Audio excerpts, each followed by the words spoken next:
Talk with Rio. Man, we hit the sports stuff all the time. Real talk, we don't even mess around. Now, I ain't got no reason to lie to you. Man, what you say? Man, it's real, dog.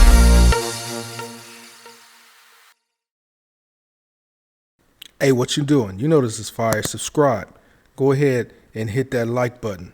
And after that, make sure you hit the notification bell. You know. Let me break it down right quick for my haters, my dictators and bad raiders. Since you never seem to get it right no more, then right no more. Kick back your feet and watch your back from perpetrators. My game's strong and my range roll. Yo, what's up, guys? Yo, this is Rio De Niro, and welcome to Real Talk with Rio. This is a special edition because today we're about to break down The Last Dance. You know, everybody's been talking about The Last Dance. Everybody's been going crazy. You know, we got this corona stuff going on. It's COVID-19, so we can't watch no sports. But right now, The Last Dance is the hottest thing out there. And, you know, in order for me to truly break down The Last Dance, I had to bring my brothers on the show.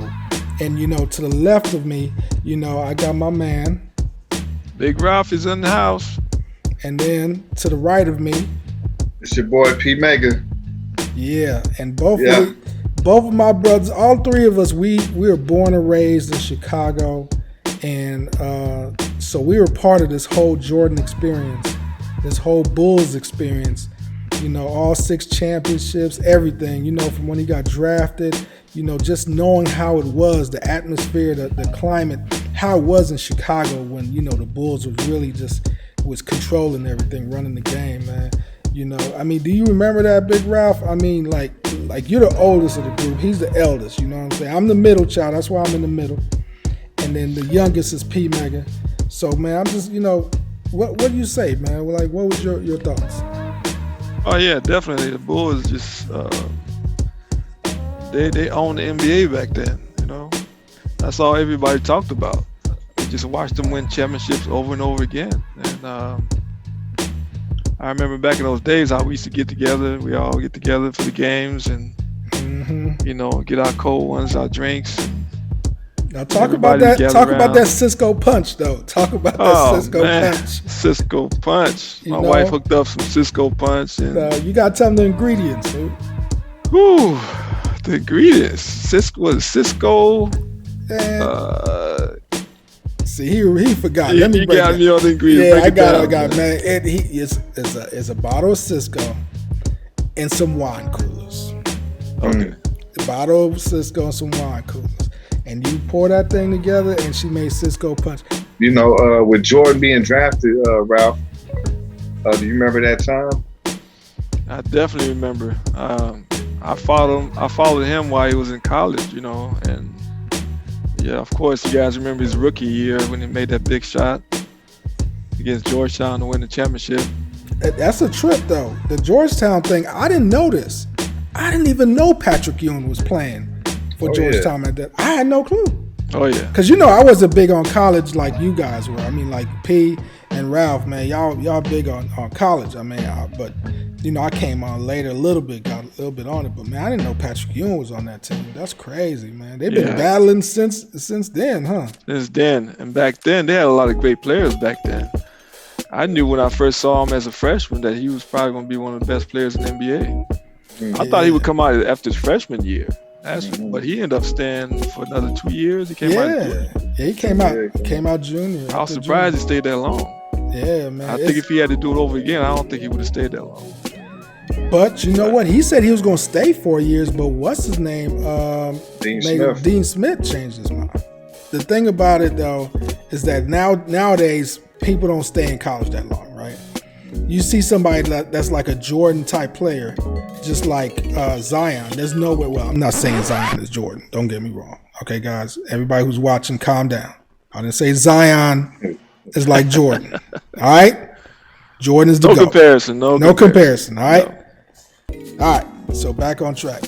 Like a Zion player, you see he only spends 1 year in college. And I just want to say that I'm going to save that whole conversation for another session because there's a whole thing that we need to talk about as far as college. Bring that one back. Yeah, with college and the NBA and college in general when it comes to players and how they're treated and how they're used. That's a whole nother can of worms. That's a whole nother special that we're gonna do on Real Talk with Rio. But man, back on this Jordan stuff.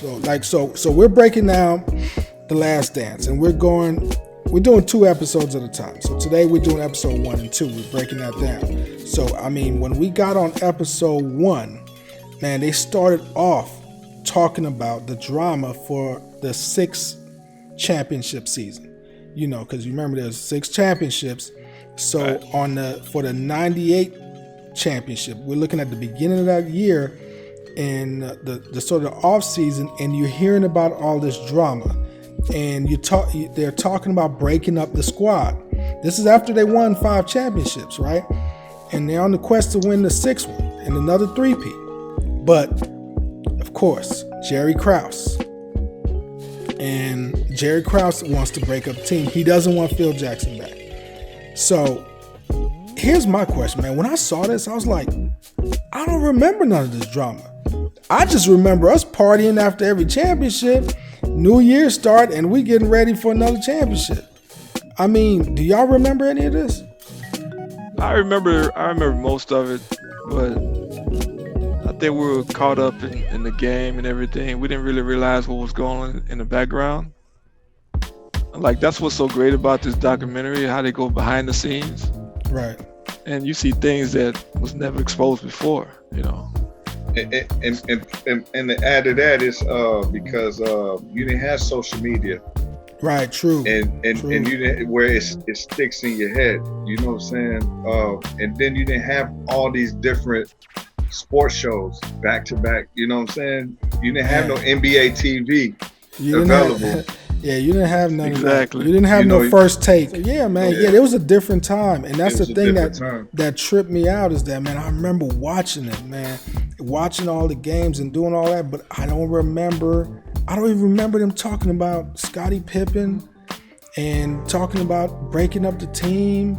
And I don't even remember nothing about, this is Phil Jackson's last year. I don't remember hearing that until the playoffs. But in the beginning of the season, I never heard about that.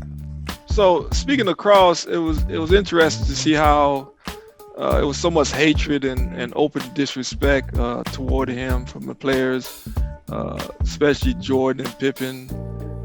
I mean, you saw the scenes where they were just talking mess to him at all times. Dissing him at all times. Dissing him every chance they got. Talking about his weight, his height, all that stuff. Yeah. But you know what? My opinion, he deserved it. I totally agree. He deserved it. You know, they say that Krause had that little man syndrome. Mm-hmm. You know, he was a little man trying to be big. You know, and I think Jordan made him look good. Oh, right. Yeah. So, but he didn't get the credit, and that goes for Jerry Steindorf also. They didn't feel like they got the credit they deserved to. Because the team was so successful, and it's because of Jordan, of course. Everybody was all eyes was on Jordan, and to them, they're the ones felt that they put the team together. So I think it was a lot of jealousy toward Jordan and even Phil Jackson. So let me ask you guys, how much of it was Krause? How much of it was Reinsdorf? Was it? I put on Reinsdorf the most. I put on Krause. No, because think about this. Reinsdorf could have put a stop to Krause at any time. He's the owner. He's the boss of the boss. He's the boss. As the boss, I'm coming to you. I'm gonna say, hey man, do not mess with Phil. Don't touch Jordan. Pippen had his issues, with him and all that stuff. Pippen made his own decision. But at the end of the day, don't touch these guys. No, this is the core right here. I disagree. And for him to let Krause go ahead and do it and got into it with Phil and I think it messed up everything. I disagree. I believe that it was on Krause because what happened with the owner, what happened with Reinsdorf, is that his hands was tied because Krause did such a good job putting together this team around Jordan. So at the same time, he cannot just necessarily just cut off Krause because Krause did take care of business. You gotta give him that. He's the one that got Horace Grant. He's the one that got Pippen. He's the one that traded Oakley for Cartwright. He's the one that did all that. He's the one that got rid of Doug Collins. So, and put in Phil Jackson. So understand that he saw things that other people didn't see. So that's why Reinsdorf had to respect him in that sense. All right, so I feel like even Jerry took it a step further and made sure that he locked Phil in for that last year. So Krause had so much jealousy for the team because he felt like he should be the number one person out there. He felt like, man, I'm the one that did this. You know, I'm the one that picked Jordan in the draft. I'm the one that picked, Pippen and no, he didn't pick Jordan in the draft. It what you mean? Previous GM, Rod Thorne? No. They got Jordan in the draft. Krause got Jordan. It wasn't right? Krause. I don't think so. Rob Thorne was a part of it. Rob Thorne was a part of it. But Krause was there though. Let me ask you guys this.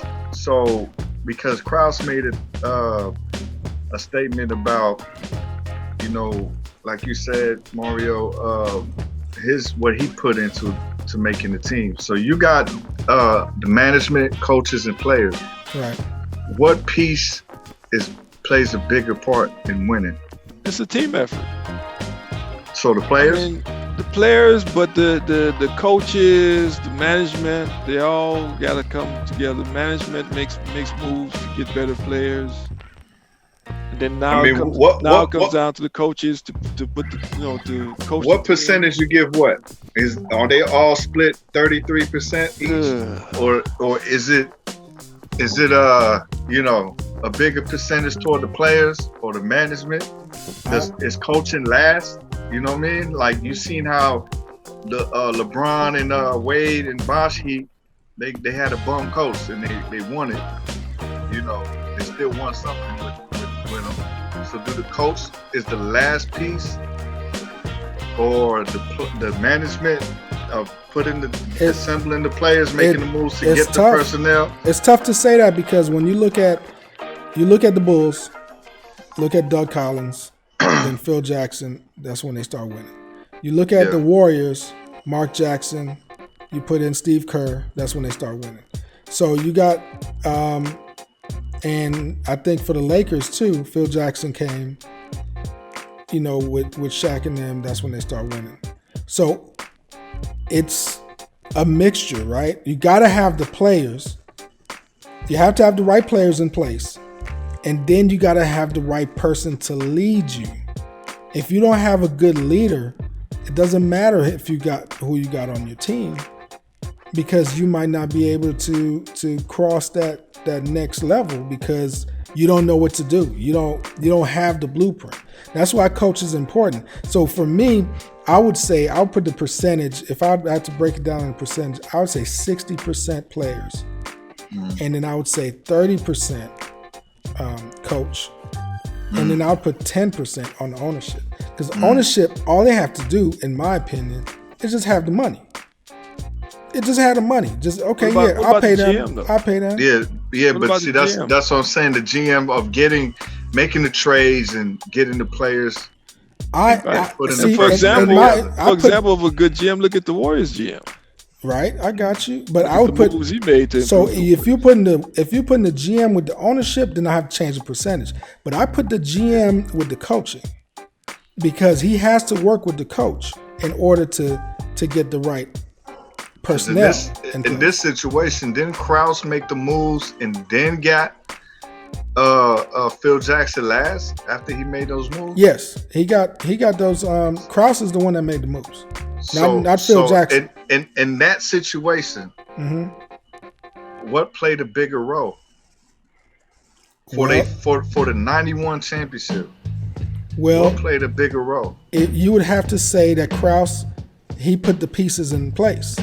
So I understand that. But if Phil Jackson was not the coach and didn't implement that, triangle offense, which we'll talk about later, there's no way that they're going to win. They're not going to win with Doug Collins. And that's another thing we're going to talk about later, and we're going to get in more depth into that. But it's the pieces in place is a big deal, but coaching to me goes above that. You can go to Dallas. Let's talk about the Dallas Mavericks.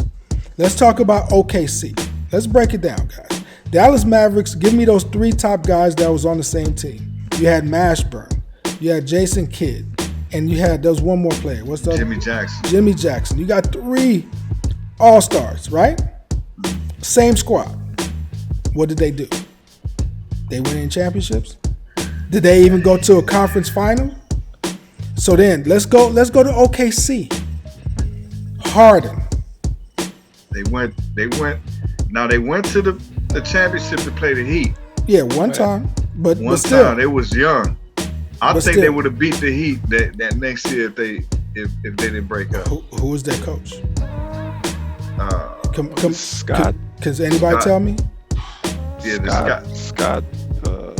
Yeah, I know who you're talking about. You're not talking about Scott Skiles, are you? No, not Scott Skiles. Scott Brooks. Scott Brooks. Okay. Scott Brooks. Do you consider him a good coach? He didn't have enough coaching years to me. Right. So you see where I'm saying? It's like you got the good pieces, you got the players, you got some, but no, that you needed that piece, you need that coach. You know. So do you 3 MVPs on one team and they couldn't win a championship? Okay, let's say this, right? Mm-hmm. You had that same Bulls team for the 91. Take out Phil Jackson, keep Doug Collins. They won't win. They wouldn't have won? No. I think they would have won a few championships. They wouldn't. I think what made the difference with Phil and Doug, because you remember it was when Michael Jordan's trainer, when he came to Jordan and told him, hey man, these guys are beating you up. You need to, put some weight on you. Yeah, I remember.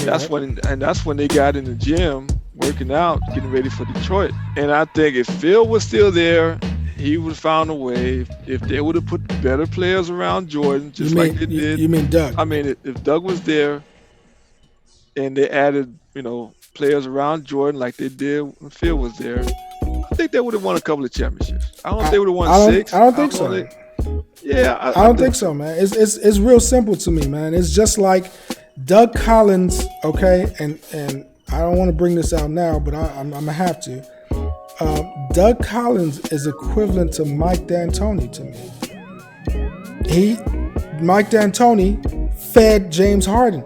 James Harden had the most points, most triple doubles ever, or most 30-point games ever, and became MVP and all that. But he's not going to win a championship. He'll never win a championship because it's all about Harden. And it's the same thing. Doug Collins was all about Jordan. Jordan said it. He wasn't a fan of Phil Jackson. Okay? He wasn't a fan of Phil Jackson because Doug Collins ran the offense around him. Right, and they're taking the ball away from him. So we're totally jumping ahead in episodes, but I definitely think that Doug Collins would not have gotten the Bulls over the hump, and I commend Jerry Krause for making that move. And I think that's the reason why, going back to the main question, that's the reason why I blame Krause at the end of the day, because he let his ego take control. Ownership had nothing. They couldn't do nothing because Krause made so many good moves that how can you go against him? But you can't say because he made all those good moves, it's okay to do what he was doing with Phil. Ralph, he made a move that people thought was crazy, firing Doug Collins. Doug Collins just took him to the conference final. Didn't Doug say he liked the idea? He thought Phil Jackson was ready to be a coach? Like he did. No, he said this. He said in my second year, I felt that that Phil Jackson was ready to coach. That doesn't mean that take my job. He felt the disrespect that was going on in the background. You could tell because they asked him the question again, and it was like, "Oh, so you felt like you knew something was going on? You was going to get fired?" No, he knew it. So he knew. They were grooming Phil for his position. They was grooming because he didn't. This is a totally other episode we're gonna have to hold back because there's a lot of stuff that goes, and that's episode 3. But we're gonna and Pippen wouldn't have been that point forward. if Doug Collins would have stayed. Oh yeah, no, he wouldn't. There's no way. He wouldn't have been that point forward. No, because they brought that skill back out. But let's go. If we go back, let's go back into episode 1, because then in episode 1, of course, they was talking about how Jerry was saying that Phil Jackson, this is your last year, and what was real disrespectful to me on that point was the fact that Krause, after Reindorf went ahead and talked to Phil and got him to stay for that year, for that final championship year, Phil came back, talked to Krause, and Krause said, I don't care if you win 82 games this season. This is your last season. Yeah. That was the most disrespectful piece right there. That's why I put everything on Krause, because he was disrespectful. You could tell he had an ego. What is your problem? How you had the greatest team ever and you want to break it up? Most times right now, people hold on to all these players to the last second. They won't let them go until, look at how long they kept Kobe. Look at how long they going to keep LeBron. They going to keep them until they get every piece out of them. This dude was ready to break it up for ego. Why? What's the purpose? I'm still putting most of the blame on Reinsdorf because he had control of that. He could at any time say, hey, leave these guys alone. Don't touch Phil, don't touch Michael, don't touch Pippen.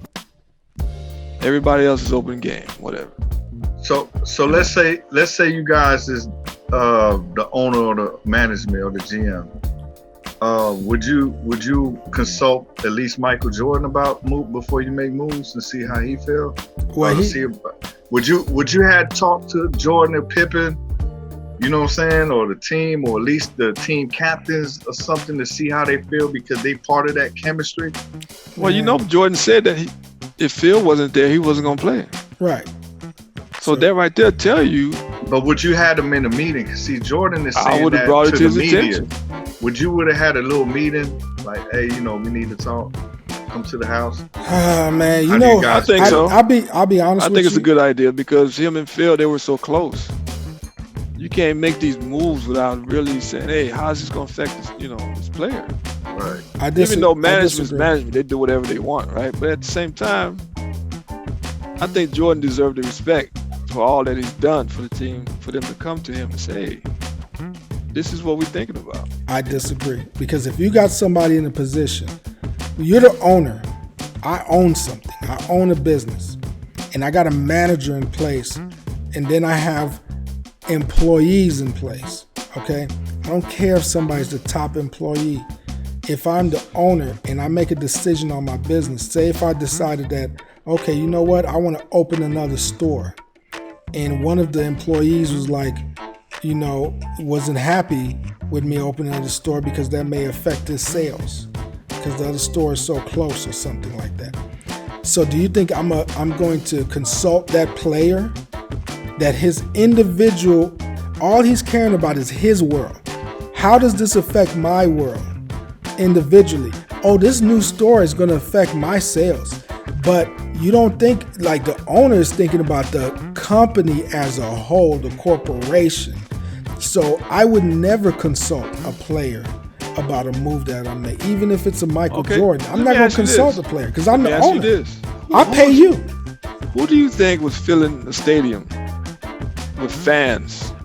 Who did fans come to see every night? Jordan. The Bulls play. Jordan. Yeah, I understand it's Jordan. Jordan is the money maker. Okay. But who's the one that paid for the arena? Who pays Jordan's salary?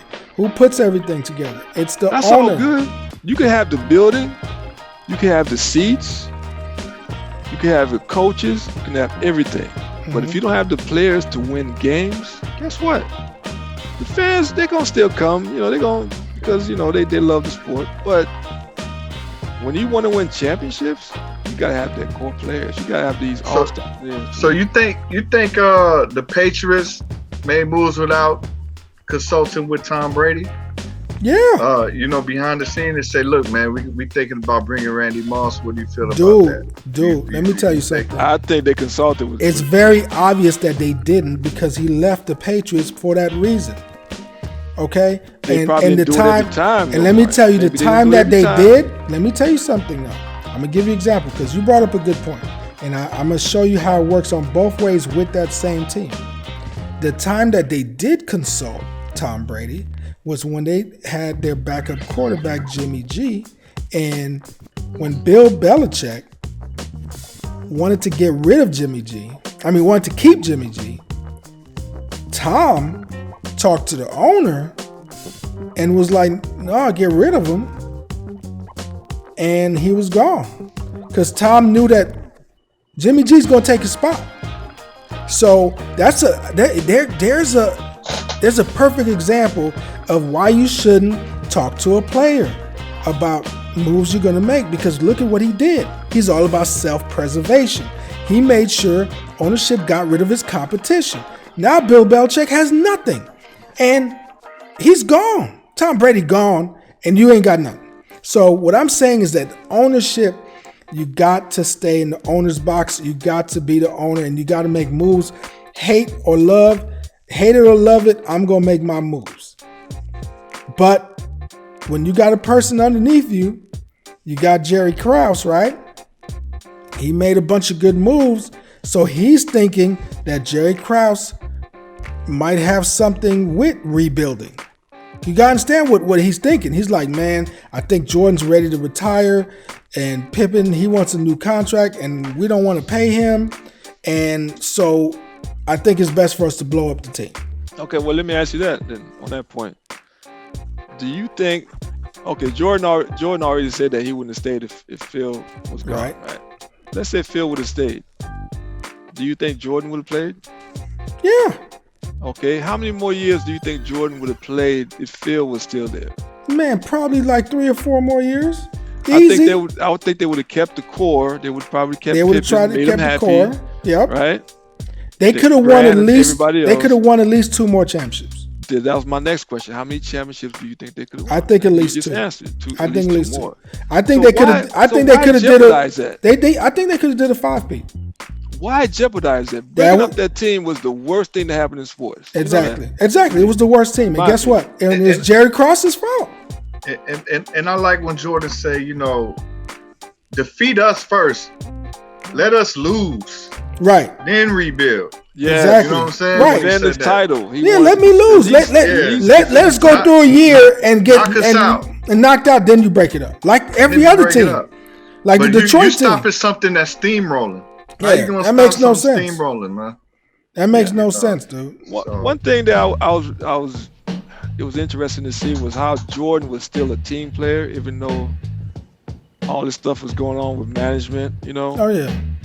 They had the bad blood between them, and he always went out there and gave his 100% on the court. Now I want to say one thing about that though. Keep in mind that they even said this is that Jordan.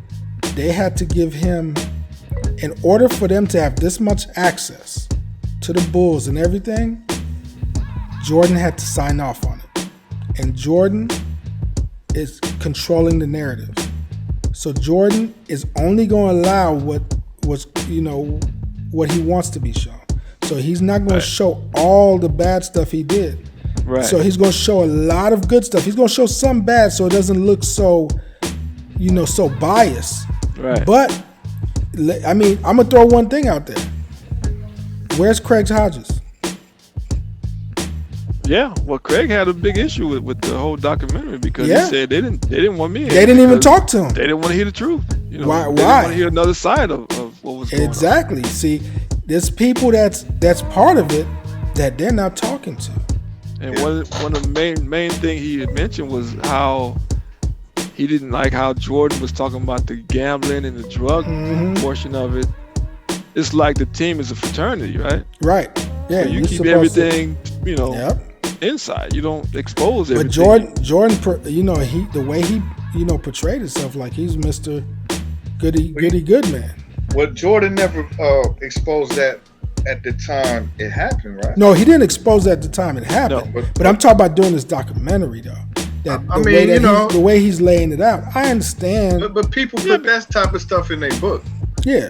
And I think after all these years, him talking about it, it's like, look, damage done. There's nothing they could do. No, you know what I'm saying? Statute yeah, but at the same limitations. time, you got players with families, you know, looking back like, I didn't know you were doing that back then. Yeah, you know, you might have just broke up a relationship. You know, you know. So I still think he went a little bit too far on that. He did, man. It's reality. It's the reality of the situation. But I think, you know, back in the days, those players, a lot of players were doing drugs, they were drinking and all that stuff.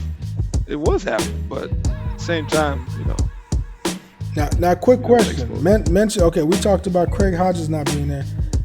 Have y'all thought about the fact that where's Jordan's first wife? Where's Juanita at? You tell me they couldn't interview her one time? I mean, I haven't seen all the. I don't know if she had any.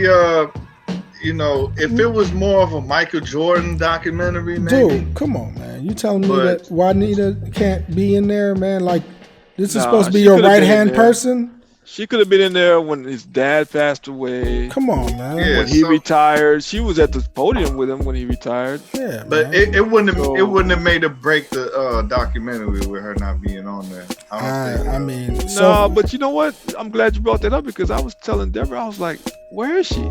Yeah. We haven't seen or heard anything from her.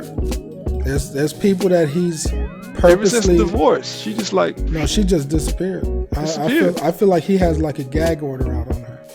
That's what she was saying. Yeah. I think he does because the gag order. And then but still, gag order for you not to come out the house. No, not to come out the house. Or not to be seen anywhere. You know, it's in the public. I mean, people are probably not following her like that. She's probably not out there like that. You know, when you have all that money, I mean, you could just sit at home and be happy. So now when we talk about Juanita and stuff, it makes me think back of like when Jordan first came in the league and, you know, when he first got drafted. Now, I know you guys remember, man, this infamous 1984 draft. Infamous. I have questions for you guys. Okay, you guys know who the number 1 pick was. Olajuwon. Dream. Everybody know who number 2 was. Sam Bowie. Okay. So Jordan at number 3. Now, here's the question. Houston picks Jordan, number 1 pick. Do you think that Jordan would have had that same impact in the NBA with the Rockets? I think so. I think he would have had a better chance of winning the championship early because he had a Ralph Sampson. He had a legit big man. You know what I'm saying? See, the thing is, at that time, it was a big man's game. Yeah, it was all about. Yeah, Drexler too, I think. No, Drexler was in Portland. Portland, and that's why Portland didn't pick Jordan. Yeah. And that's why Portland didn't pick Jordan. Because that's going to be my next question. But go ahead. It's a big man's game. That's why Olajuwon was an automatic first pick. They had Ralph Sampson already, and they still got Olajuwon. You know what I'm saying? So Olajuwon was playing the power forward. You know, and then he went into center. You know what I'm saying?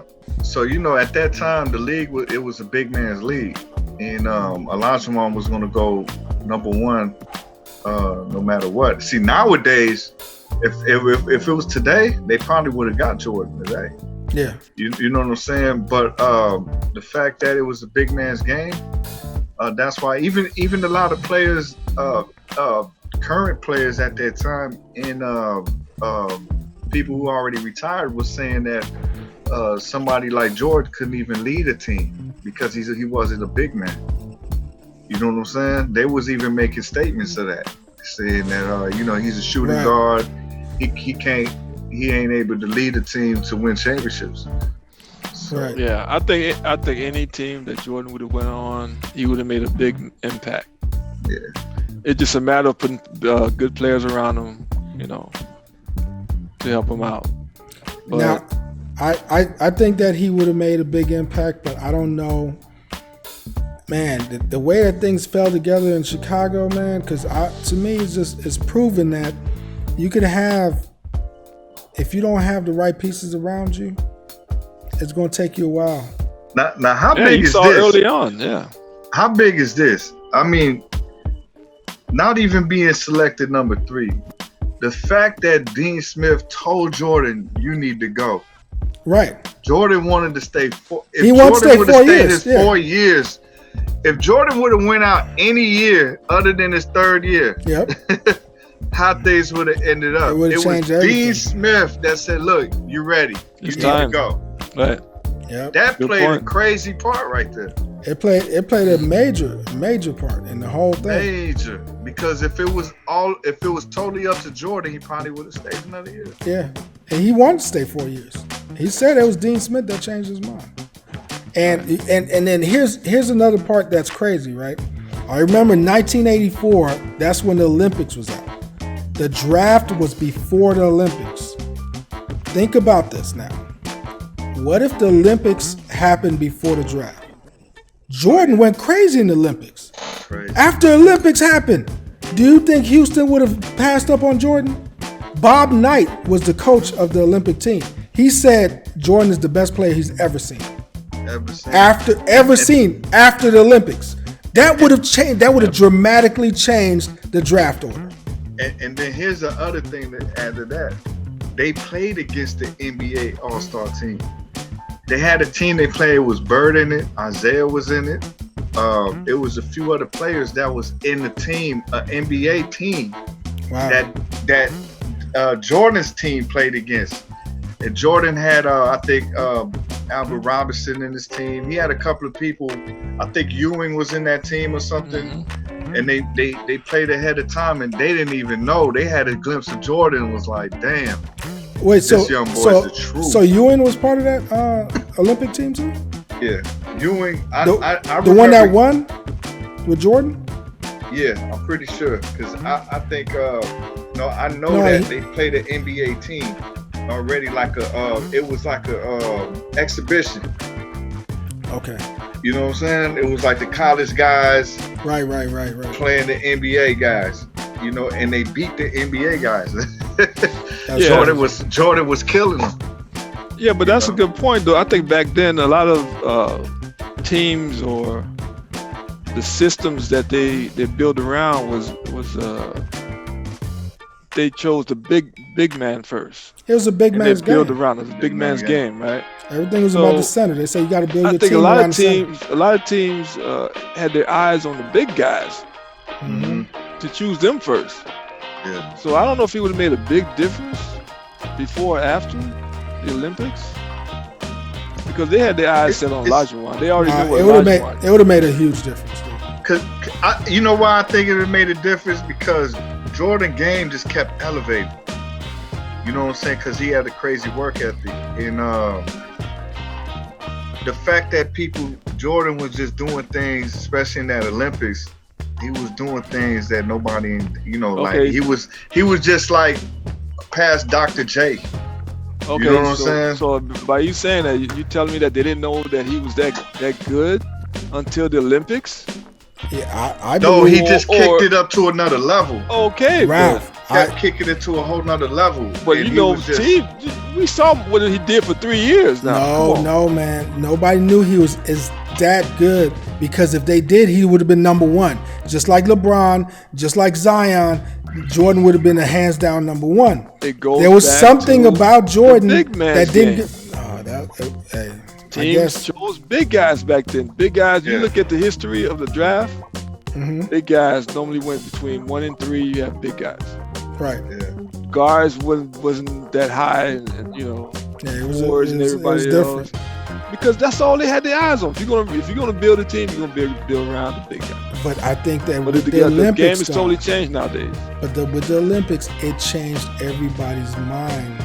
I think when they saw that, I believe if the Olympics was first, they saw that, they would have been like, "Well, look, man, we need to switch this up." Because if you look at it, man, he's not only playing, the overseas people, just playing against the NBA players, and seeing how unguardable Jordan was, and how he was able to score at will.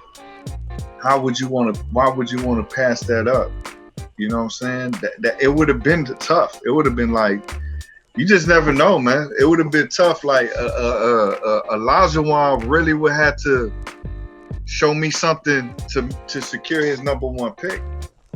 You know what I'm saying? But like you say, Ralph, at that time, it was kind of like embedded to where it's a big man game.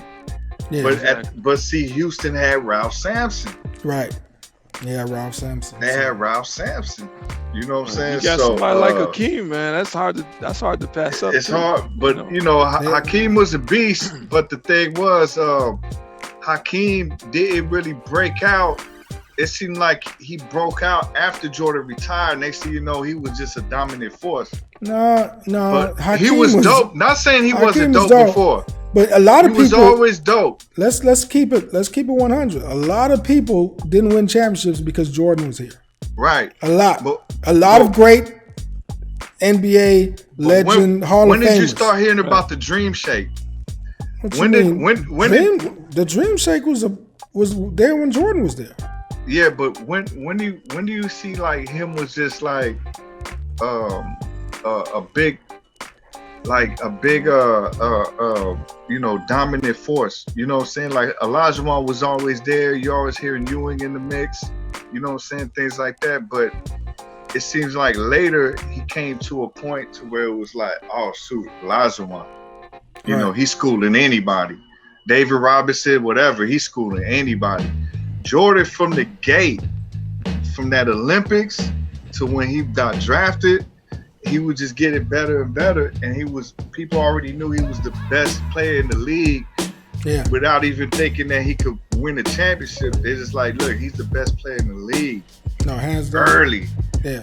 They didn't see that with Olajuwon. Yeah, you know what I'm saying? Olajuwon broke out. I agree with that part. Olajuwon, he came into that later. Yeah. You know what I'm saying? So that's the thing. Like, you know, you already have Ralph Sampson. You could get Olajuwon. But if you was able to see Jordan before the draft came and see how unguardable he was, a phenom, it kind of, now it's like, okay, Olajuwon, I might have to see you play something just so I could, you know what I mean, give you the benefit of doubt. You know, that's how I felt. But it was clouding their mind. It was a big man's game. There's probably no possible way that would have happened. So, man, that whole first episode was crazy, and one of the things that really I want to ask you guys at the end of the episode, they played the infamous Bulls intro. Do you remember the intro? And now, that intro is stuck in my mind. Every time I hear it, just brings back so much memories. Man, that was the dopest intro. Do you think that intro changed the NBA forever? Because do you see how the NBA intros are now? I think that intro made you, when you hear it, you think of the 90s. You know what I'm saying? And you think it's part of that golden era of the NBA. I agree. You know what I'm saying? And because, you know, no other team had an intro. No, nobody. To this day had a better and if you're from Chicago, you hear the intro, you can be like, oh man, that's the Bulls intro. It automatically hits you inside. It hits you. It hits your spirit. Man. You remember when we getting ready for the parties, for the Bulls party, championship party, and then we gotta hit. We all get lined up. We got our drink. Piss on yourself. You know what I'm saying? We got our drink. You're like, hey now. You need a diaper on. You know what I'm saying? When you hear that, man. From North Carolina. Like you felt like the Bulls won. Yeah, already. You felt like they won already. We jumping up, we doing chest bumps in the air and shit. Yeah, that intro was dope. That was like the the Michael Buffer. Let's get ready to rumble. Oh man, that was straight up. Yeah, exactly. That was just you couldn't even match that. You know, I don't think any sports could match that. Still to this day, any team, sports team, or anything can match that. You know. Hands down, Bulls intro, the GOAT intro. GOAT intro. Of all NBA intros. Yep. The GOAT. You see it right there, 23 GOAT. The GOAT intro of all time. Yeah. Yes, sir. So, hey, so now, man, that wraps up episode 1. Yo, thanks for watching the Ballers Club Sports channel, and make sure you subscribe. Don't forget, you want to see that next episode, right? Go ahead and click on it. Or if you want to see something else, man, we got so much other sports things that you can watch. Click on that too. But make sure you like and subscribe. It's important. All right.